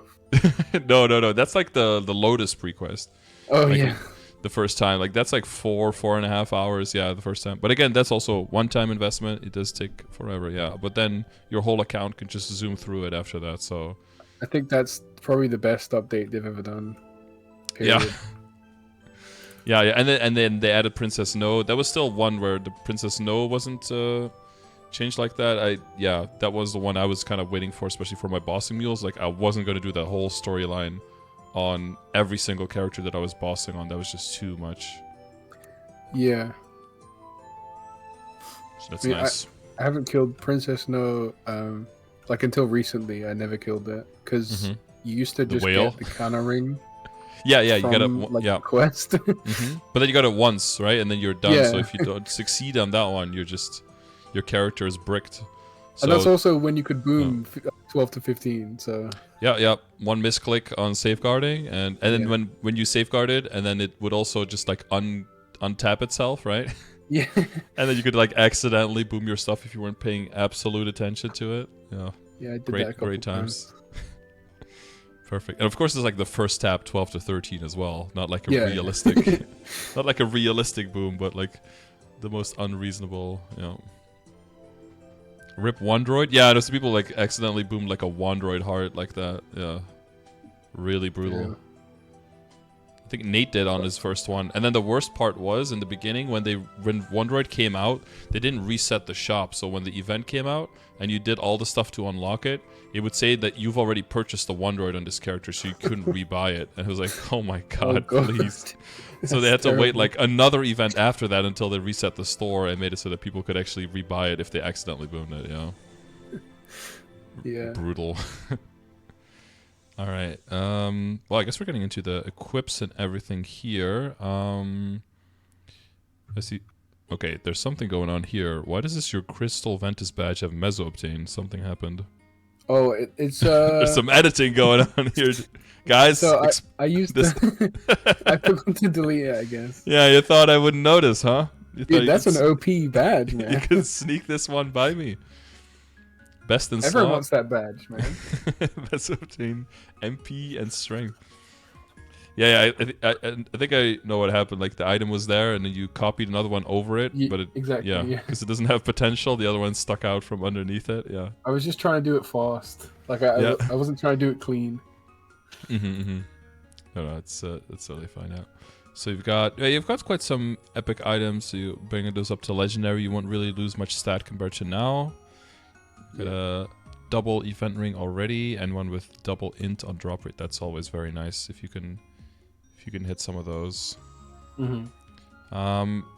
So depending on the tiers of everything, you could go for drop and meso on the superior stuff, because it's, superior even at 17 is not like insanely good. Plus, once it's legendary, it can bring you a lot of value in drop and meso early, and then you can always reroll it after that. Once you've gotten the money from the drop and the meso to bring other items up to like replace it specifically for drop and meso set, once you're differentiating between a drop and meso set and a damage set. Yeah. So you can use them temporarily for that, just to save money if they're already tiered up or near the tiers. Yeah, general advice, if you're going epic, roll for 6%. If you're going for unique, try to have 1.5 line on it. And if you're going for legendary, I would say always have 2 lines do something useful for you. Otherwise, don't tier up at all, because it's just too expensive on the front end to pay for the tier up, right? Yeah. I kind of tried to do like 2-line int my legendary stuff. Yeah, that looks good. For gloves, critical damage is a thing. Yeah. So I was gonna ask, do you think it's worth it to buy the arcane glove and roll that instead of Abso? If you can already buy it, your question is probably more towards like, is it gonna slow down my switch into the arcane weapon too much, right? Yeah. Yeah, I think it's fine to go for the glove, because you've got a made Absolab weapon, so you've got the damage already there and really nice potential and good flame and everything. So this one can carry you through it. So I think it's fine, because you are starting to run hard will and you're running hard lucid, right? So you have a chance for the box, and if you do hit the box, it's double value on a weapon box on that initial one. If you're gonna think about like going towards like Chaos Tenebra stuff, and you don't have a arcane weapon yet at that point, then I would just like straight up go for buying that. But at that point, you probably have enough of the boss droplets that you can make that decision pretty much instantly, or like with a few weeks of waiting, you can have enough. Yeah. Okay. So I would, for every other character in the future as well, I would always let that depend on whether you are already killing the boss that can drop it. If you can kill monsters around your level and you can kill the bosses that drop the buff, then I would say you don't need the weapon yet, and you can get those smaller gains like more instantly. If you do need the damage for your party and to be able to kill the bosses that can drop it, then I would go for the drop faster, or for the weapon upgrade faster, essentially. Okay. Yeah. Fair enough. So keeping my Abso at like epic is fine for now. Your other gear, so especially the glove, if you're going to switch it out soon, then that's fine. Your shoulder's unique, but it's got the 10%, so that's fine. As long as the flames aren't trash, which they are not, so that's also fine. And it's at 17, so that's at a perfect situation now. You could definitely hold that until you switch them into arcane. Cool. Yeah. So losing the 10% boss, those 30 attack is negligible if I'm rolling like, is it 1-line crit or is it 2? Is 2 like, obviously you want to roll for 2, but like how much mesos is that? 1 is like, so you want to look at your your crit damage will determine how good that is, right? So you have 50% critical damage right now from what I can see. Your base critical damage is between I always forget this number. Is it between 30 and 50? Between 20 and 50%? If you hover over it, it says like what your base crit damage is. Between 20 and 50%. So always take 35%, right? Just middle of the road there. So you have 35 base, quote unquote, right? And then you add the number that you see. So your total critical damage is about 85%. So if you're hitting a crit, you deal 85% more final damage on that. So if you would add 8% damage, so a crit does 185% of its damage. So if you add 8% critical damage, that does 193% of its damage. And every hit is going to be a crit. So your damage goes up by 193 divided by 185. That's how much final damage you're essentially gaining from that one line. So if you compare that to how much, that's 4% final damage. If you have to get 4% final damage on your stat, when your 25k stat, then your total stat would have to go up by 1/25th, which is 1k stat. So, right. Okay. So like how you can compare. So in general, that early on, 1% critical damage when your potentials aren't like really set yet is usually like kind of close to like almost. It gets to like 35 to 40% stat almost. Okay, so it's just really good. Yeah, if you have visually like over 100% critical damage, like 120, some archers with vicious shot, they can go up to like 180% or something.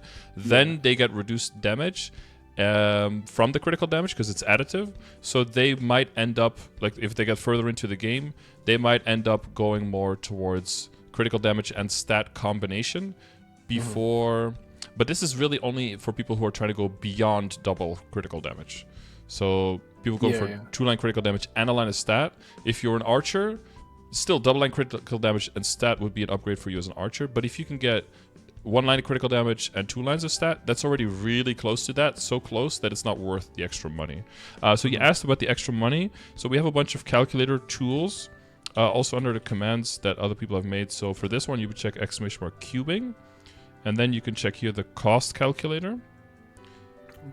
And so you could put the numbers in. So critical damage is a prime line. So if you're looking for prime lines, especially double prime line, you want to look for bright cubes instead of glowing cubes because they'll have better value.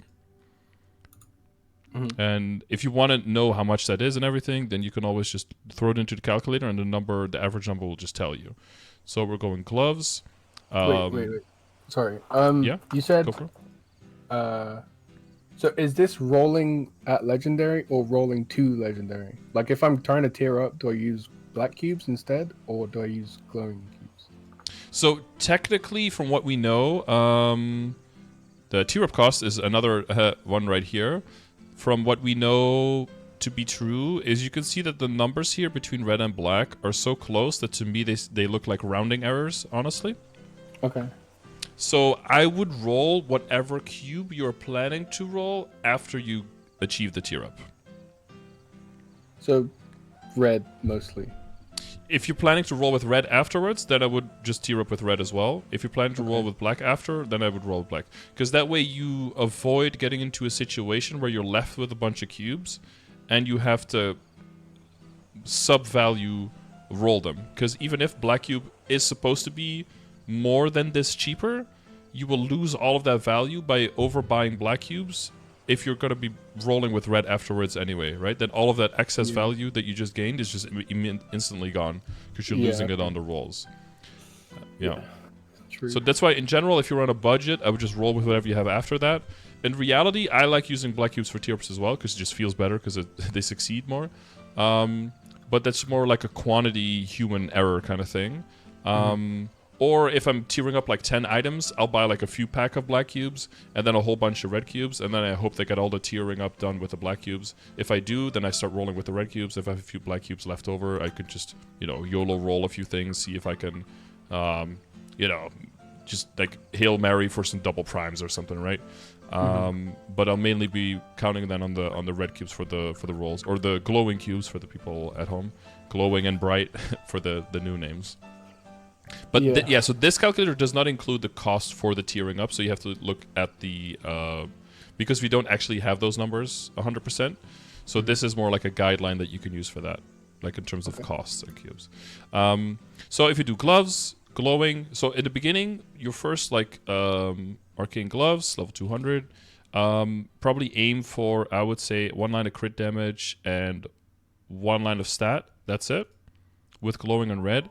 That's like an average of like, because this line of crit damage, right, is like 35 stat or something, and the line of stat is like 10, so you're ending up like 45, 46, up to, 48 if it's a 13% line. Stat equivalent, very cheap, right? You see like That's 400, really cheap. Yeah. 400 mil. If you're trying to go for double line crit damage, then you're immediately going into median cost of 8 bill, 11.5 bill average cost. Holy shit. So that goes up quite a bit. But that's Yeah. because it's glowing and red. So if you go to bright here, that number will go down quite a bit because they're both prime lines. So pound for pound, you're getting a higher chance of hitting double primes. So eventually, when people go for that, they get the double value of bright in a sense that it's better value. And if you don't hit within your cubing session, you can always still keep your line of damage, line of crit damage plus your stat. You can always fall back to that. Okay. Yeah. That's really cool. I'm gonna use that a lot. It's gonna give you cost to T-Rub. Last time I tried it, didn't. Maybe they added it since then. But if you do like epic, yeah. Oh, you could do it like this, but then you just don't set any stat. Oh, gotcha. Okay, they included it that way. Sorry, I must have misused it in the past. Misusing. Okay, so you could edit, yeah. And you could see the... Yeah, I don't know where those numbers are coming from. You can see the median cost is pretty close. It's a bit cheaper with black here. I don't know if it's using these numbers. It might be using those numbers. But yeah, it's very close. And you could always look at the percentiles as well, right? So you can see if you're going, yeah, black cubes, legendary, 2-line crit damage. You can see like it's this seems like, oh, 8 bill median, 11 bill average, that's not too bad, but like 75% chance within 16, 85% chance within 22. 75% chance feels like you're exaggerating, but that means that 1 in every 4 people is going to be spending this. That's a pretty high chance. For the thousands of people that are cubing, this is going to happen quite a bit. So depending on your risk aversiveness, you can look at these numbers more, or you can just focus on these. That's kind of up to you. But yeah, if you're looking at like people going 2-line crit damage and 1 line of stat, just that little extra, it immediately gets spicier. Even with that's with red cubes, sorry. But even with bright cubes, yeah, it's 54 bill on average. So that stat has to be worth it at that point, really, to chase it. But you can see the difference with the glowing, right? It's like 50% more. So that's quite a it's quite a price tag on it. So you could use this calculator for any kind of projects that you have that you want to work on, just to see like, does this make any sense to do, or should I be doing this later, earlier, or whatever. That'll help you definitely sort that out. Same thing for star forcing. Same guy, Brendan May, also made a star forcing calculator, where you can also just check star forcing, check calculator there, and be like, oh, I want to get my CRA from 17 up to 21. I got like no MVP discount. I have a enhancement room in the guild castle. I'm not going to be safeguarding because it's CRA and I have a lot of backups. I'm going to do it during 5, 10, 15. No expected booms, expected meso costs, percentiles, all of that. You can see if I wait for shining, so if I add 30% off, how much more will I save? Is it worth waiting? Is it not worth waiting, right? Should I just go now? Should I stand? These kind of things can just be informed by throwing it into the calculator, knowing your own weekly and monthly income, and then kind of seeing like how much damage is that really going to give me? Is that worth doing it now? Do I wait a little bit, right? All of that a lot of it is not me telling you like you need to do this, you need to do that, but more like here's the information, here's how you can calculate like what the cost will be, and then you have to decide for yourself like, does this make sense for my account right now, or should I be waiting here, right? Mm-hmm. So yeah, so it's easier for my side because I don't have to go into the deep grind to figure it out exactly. But I guess this one can be removed actually. I just realized no boom event up to 15 is standard now. Yeah, so that won't change. Oh, that shouldn't change anything. Wait, did I just change the numbers? Oh no, it just changes every time you click. Yeah, not because of this. but it should give the same outcome. Yeah, so I don't use it as much anymore because I kind of just know what is the next step. But it's also usually because I have characters lying around for a while and they have a lot of backups. So I just go by whichever backups show me this is the lowest risk. So if I have, 12 kind of treasure rings on a character and 2 on another character, and they want both for both of the characters, that's the next logical upgrade, then I'm just going to be like, well, I'm obviously going to work on the character that has 12 of the rings because it's just more realistic that I reach the upgrade there in the same amount of money, right? It's just a lower risk profile. Yeah.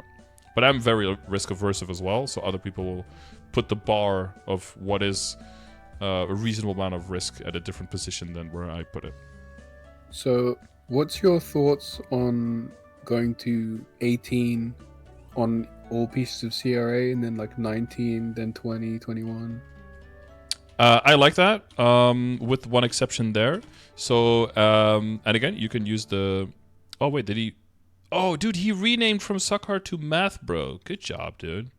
I've been saying that since day one. I don't know when he did it, but good job, Math Bro. His nickname online was always Suckhard, and I was like, he's gotta redo that. You can't have that be your flagship username. It's cool when you're like 17 or 18, but you can be... Yeah, okay, that's cool. Yeah, so you can use a calculator to check that. So generally, walking it up evenly 1 star at a time, if you have an item that you would back up boom, right, into a trace and maintain the value on, is the way to go, I think. If it is an item that you transfer hammer, so like into high star for superior, then I would want to make big jumps.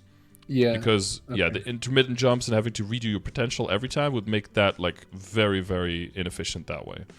And then depending on how many backups you have and how far you want to make that jump eventually on your character, you could do a jump just, first jump just make 17, second jump 21 into 20, stand on 20 until you get backups, or tap on 20 to 21 to see if it goes if you have a backup, or 22 into 21 transfer. That's another possibility if you have a lot of items, right? So for kind of treasuring, you might say like, I'm going to make a 22 kind of treasuring and transfer it into superior. But your first 22 will always be one that you use, and then the second one can go into the superior, right? You never want to transfer an item down 1 star if you could still use it as 22 and get more damage from it. That would be working backwards a little bit. Yeah. Okay. But yeah, so the one exception there to the 1 star at a time is from 19 to 20, because if you go 19 to 20, on average, so now you don't really want to look at the median, but more at the average, because there's a few characters who are just gonna tap it first try, right? Yeah. And then the number is gonna go like way out of whack. But the problem here is that if you take 20 to 21 instead, because of that disparity, you see how much cheaper that is? Oh yeah, that's a lot cheaper. That's half the cost, because at 20 you can't drop down below 20. 20 is a bottom, right? So but at 19 you could just go back 18, 17, back up to 19. Yeah, you can go just all the way back down to 15. So because you don't have that risk, typically the intervals are 17 to 18 to 19 and then to 21, because getting your 20 already to 21 will be more efficient than getting your other piece from 19 to 20. But besides that, yes, for CRA definitely, for kind of treasurings definitely, for depending on the backups, maybe for dominators people do that, right? I like to do it for Sweetwater equips, for example. Yeah. So for those you're talking items. about having multiple of like 18 star, like 19 star dominators. So not multiple. One? Yeah, no, just one. But if you have the backups for it, so for Dominators, it used to be... Dominators and kind of treasurings used to be very similar in the way that, okay, you want to use one as itself. You want to use one potentially to transfer hammer into one higher level. Yeah. And there's a second transfer hammer as well for like into superior into slime or into superior into source. So those items you can never really have too many of. Now, because transposing also exists for Dominators, I really liked the transposing option, because even if the final product is more work for almost the same result. It's more guaranteed because you can offload the backups onto Dineros, which are guaranteed, rather than onto Dominators, which are RNG. Yeah.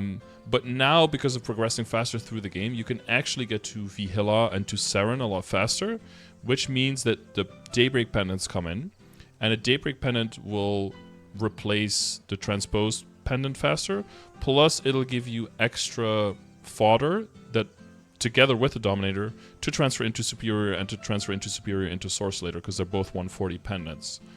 So that does take the value from the transposing away there, and also because of pushing through the game faster and because of the nerfs to Sea Slime, it also makes it more reliable to get more slime rings, which means that the transfer hammering of the Kana treasuring through the Superior, through the slime, is no longer meta or shouldn't be necessary anymore, which means that you can rely on your coins more towards getting 22 Superior earlier, or 21 Superior earlier first, right? And then 22 Superior earlier, rather than having to save a whole bunch of coins or having to buy backup Superiors for that one slime ring that once in a blue moon might drop. So this is another way that having more drop rate and pushing through to the higher level bosses by, maybe getting your benediction up a little bit higher than it needs to be, but by being able to push through those bosses faster might open up more upgrade paths.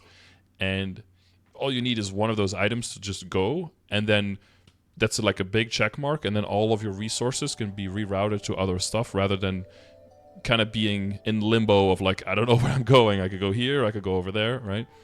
So that's why a lot of people like not going Sweetwater at all, because then they just know that's something they don't have to deal with and they can focus on other stuff.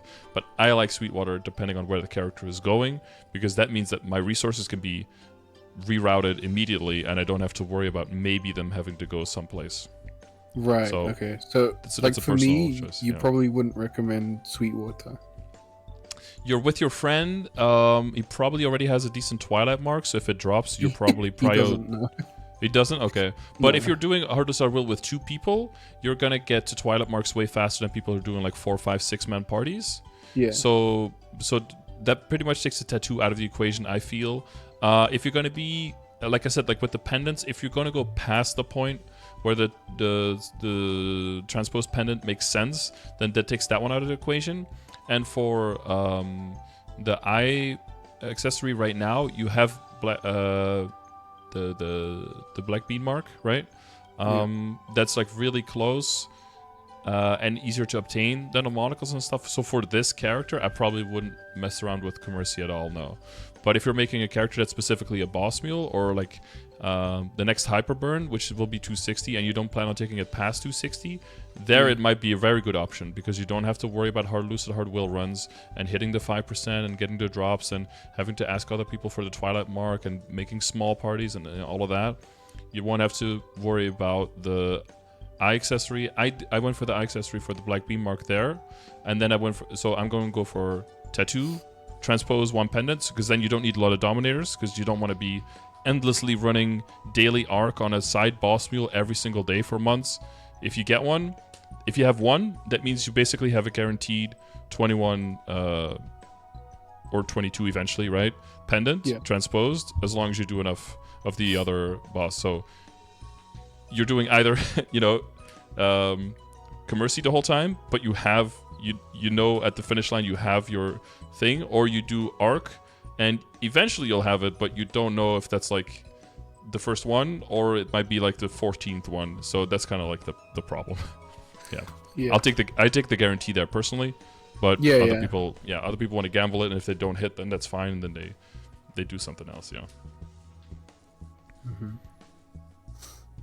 I'm not really focusing on bossing mules at all. I feel like that's something I would do in like the time that I'm living, like the 8 months, like make if I don't have any like gains to make with the amount of mesos that I'm having on my main, then like just investing into a boss mule is probably good. Yeah, they'll might come back, and you'll get to the point where you're making a lot of cubes and a lot of flames, and those just don't have any place on your main anymore. and the only thing you can do with it is throw them onto another character. So if you have a character in the category of, I kind of like this one, this could be a bossing mule, just start throwing your flames and your cubes toward that character. Maybe your event rings from, and maybe EXP nodes and stuff like that go towards that character. Yeah. And because, you can like the kit, but you can't, it's possible that the kit and the bosses that end up in the section of the bosses that character would do just don't really match up. Some characters kind of get countered by some boss mechanics, and then some characters might not be your favorite, but they might be insanely good at the bosses that you end up doing with them. So you have to kind of just experience that firsthand and see okay, this one, that's a brain dead one, I definitely want this. And there's multiple, and sometimes you make a boss mule even up to Lotus and Damien, and then eventually you're like, I don't really love it. I notice I'm always doing it last in the week. I am not looking forward to it. And then there's a burning event or something, and you're like, okay, this character is going up to 240 or up to 260 or something with a hyper burn. I'm just going to replace whatever is my bossing mule now that made money. And remember, it made a lot of money probably because you didn't invest all the money into it. It came more organically from the other boss mules. So then you're also not leaving too much value behind there. That's how I approach it. Yeah. Yeah, that's fair enough. Yeah.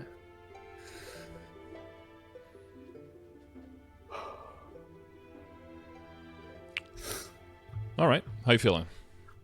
Good.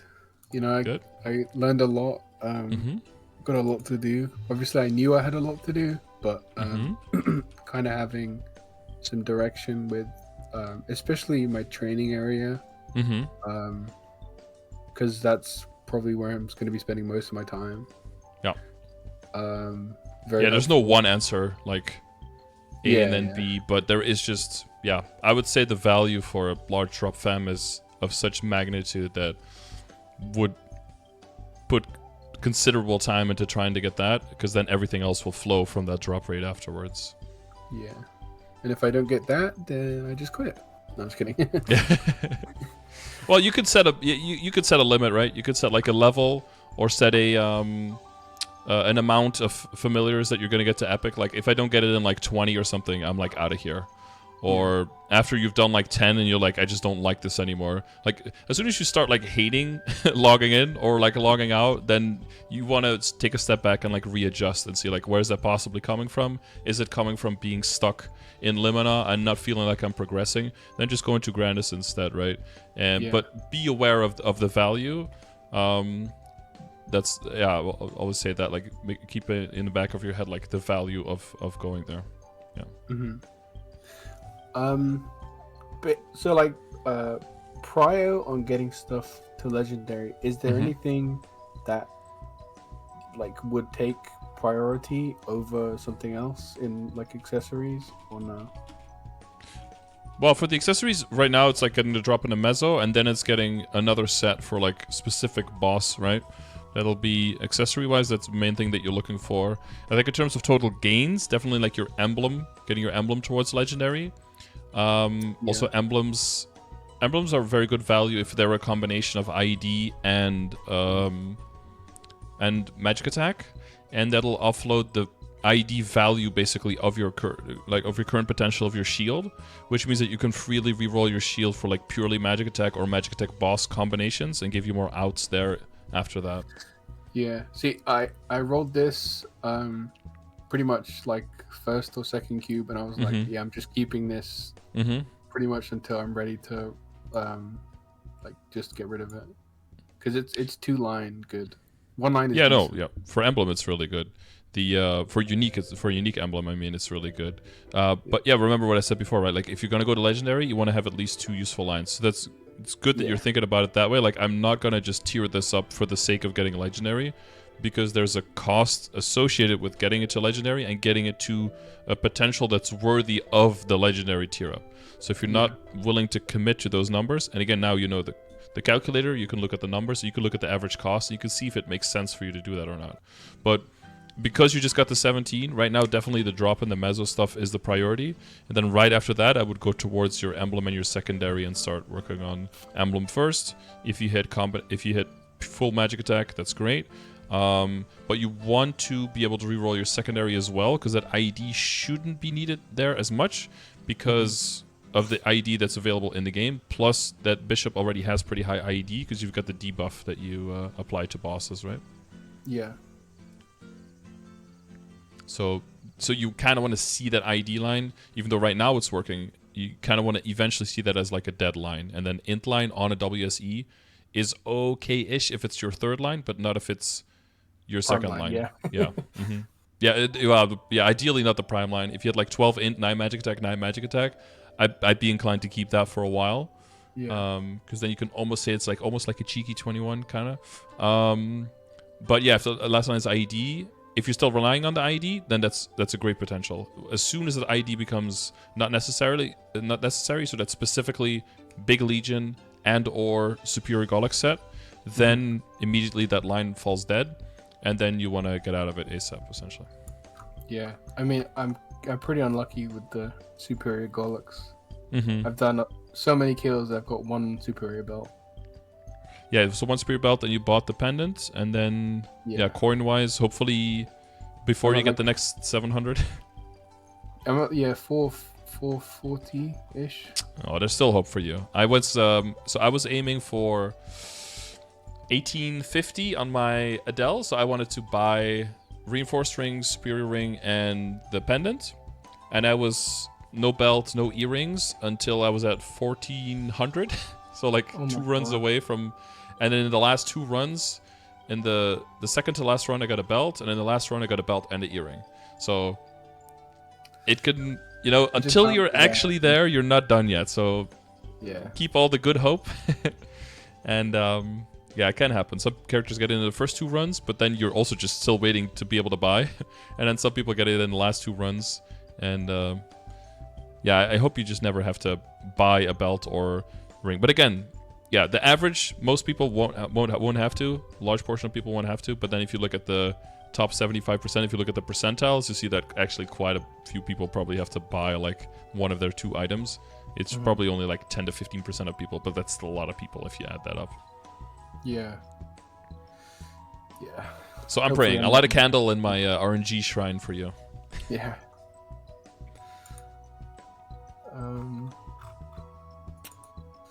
So that's Superior Golix. That's good. Is there like changes to medal? Is there like any better medal? Medal? There's Monster Parker. Monster right? Parker, yeah. Monster Parker is typically what people aim for. That's the only one that's like reliably in the game for a long period of time. Yeah. Heart, like Fairy Heart, is coming back in Dreamer, I believe. Well, isn't there one in the store right now? Isn't it like $4 Yeah, it's worth. Is it? Yeah, it seems expensive, but it is expensive, but the problem is it seems overpriced, but the problem is that if you don't buy it now, by the time the next one comes around, you'll feel like an idiot for not having bought it, because in 6 months, your financial income will have increased by such an amount that it's a no-brainer to buy it. Because when you're thinking about like how much money do you make in a week, you're probably already making more than $4 in a week now. So it's just 1 week's worth of money for a best-in-slot item that is not achievable in any other way. I don't know if I'm making $4 in a week. Okay, well, I mean, like Ursus and Maple Tour is like $1, right? Your bossing should be around $1. Yeah. So like the training on top of that. I don't know. I guess so even with that $2, it's 2 weeks worth of money, right? Yeah. So I'd say that's already worth, It's fine. Yeah, I mean, you've kind of talked me into it, so I think that's. You still have until February 6th, right? So if you're gonna work on the drop in the mezzo first, right? Keep an eye on that, but just know that even after that, if you keep your money from after that, you should still be able to afford the heart before the end of the event. Yeah, I mean, I have a bill saved now, so maybe at the end of this week I'll have like $4, so it should be okay. Yeah, but work on the accessories first, right? Oh yeah, definitely. Yeah, and then so even if you bottom out from the accessories, if you start saving at that point, you'll have $4 again as long as you keep up, and maybe you grind a little bit extra to make it, but you should have the $4 again before the February 6th, before the shop goes away. Yeah. Okay. Awesome. February 6th. Yeah, that will be the last day. Usually the shops stay up a little bit longer, so sometimes you can buy some stuff just after that, but you'll double check that you make the money, and of course as soon as you have the money, just buy it and get out. Don't wait for last day. Weird shenanigans happen sometimes. Yeah. Yeah, but it's worth it. Yeah, it seems like a huge investment compared to everything else you can do it, but before the next event you'll be like, oh man, yeah, at that point you'll be making like more than $1 bill a day, and it's like, this is not even like half a week's worth of money. Like, of course you get that. Yeah, with 100% meso, I'll be making a lot more money, which is exactly point. You'll just make it back faster. Yeah. Right. Because I looked at it and I was like, is it really worth it? Like, I'm gonna get one, soon. But yeah, it was $1 bill for a while, and then it's brain dead, of course. But in terms of how much money we can make, $4 to $5 bill is, it's a huge investment, of course, for a newer player, but it is, it's worth it. So that's just because of the pot? Like, it goes up to like $12.99, just like the other stuff. Plus, it's Heart has the lowest amount of variance of any item in the game, so it's also the cheapest one to roll high stats on. Okay. Cheaper than all accessories. Right. So that's definitely my next purchase. Yeah. Well, after the accessories. After that, yeah. After accessories, yeah. My second next purchase. Yeah. So accessories, Heart, and then potential for emblem, and then secondary, and then probably around there is going to be like another Star Forcing event. So then it's going to be like between like the shield, the CRA, maybe if you get arcanes, right, and potentially like extra kind of treasure rings if you get backups for that. That's probably like, or black bean marks. That might be like the next step that you're looking at for like Star Forcing. Yeah, I have like 3 Dom backups. That's nice. So it might be worth getting 21 on that. Yeah, just at least trying one and see if it goes. If it doesn't, then you can always. It's having backups is just the best, because then you can just try things and just see if they happen or not. If you only have one, then you can't even try because it's just too risky to try.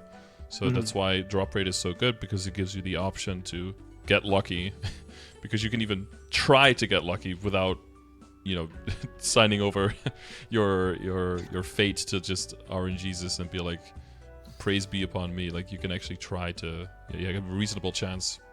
Yeah. Awesome. Okay, well, I think the people at home are very jealous of your all stat on your CRA. So you had some you had 776 here. You don't see that very often. Really? 7 is if you hit all stat on you can only hit it on Eternal Flames, and even within Eternal Flames, there's only 1% chance to hit the tier 7. Oh, okay. Well, yeah. I mean, you got a lot of them from the event, so I was just pumping them because it was the only thing. Like, my thought process was CRA is probably the thing I'm going to keep the longest, so I'm going to pump the CRA. Yeah, as long as you so you can keep just an eye on the progression tab. You can kind of see like what kind of flame score you're aiming for on the items, and as long as you're still working towards that, it's totally fine to pump it. Like you said, like one is like, how hard does it need to go, but the second one is like how long are you going to keep it, right? That's why the emblem is one that we like to upgrade, because you can keep it very long, and it gets good value return on how much money you put in. So that's why it's a good thing to do. That's why we don't work on the flame on your superior stuff, because it's like, yeah, you're going to keep it for long, but the value return is horrible. So it doesn't meet like the doesn't meet the both criteria. So we wait on that one. Right. Yeah. All right. Well, I think we covered pretty much everything. I think so. Yeah.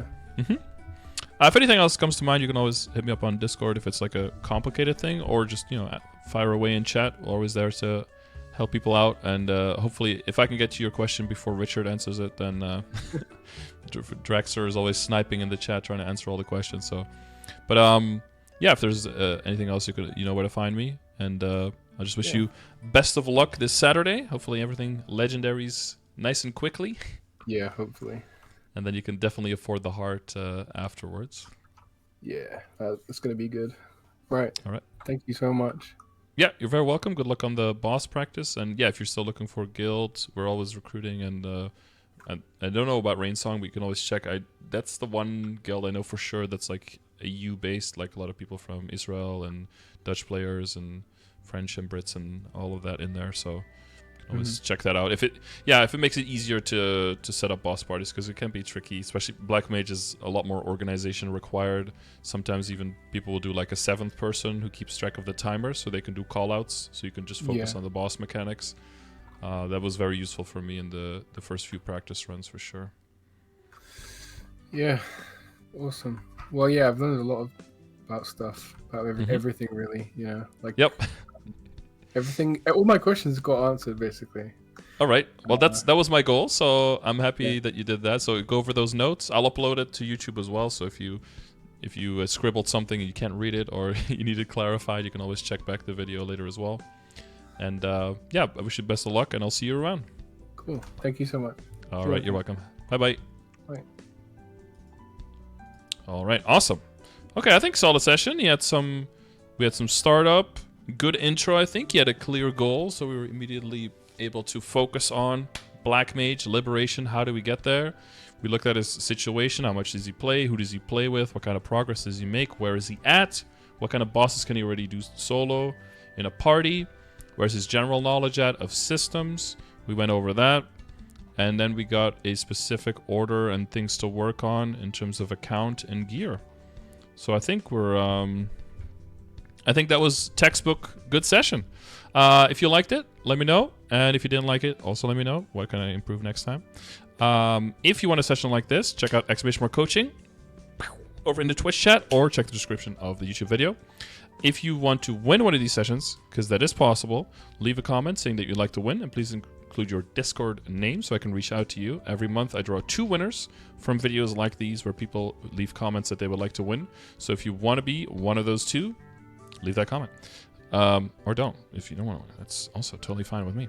All the resources that we use here, all of these are under !whatever in the chat. Well, not whatever, but !info, !cubing, !progression, !dailies. All of those are values and valuable resources that might help you along the way.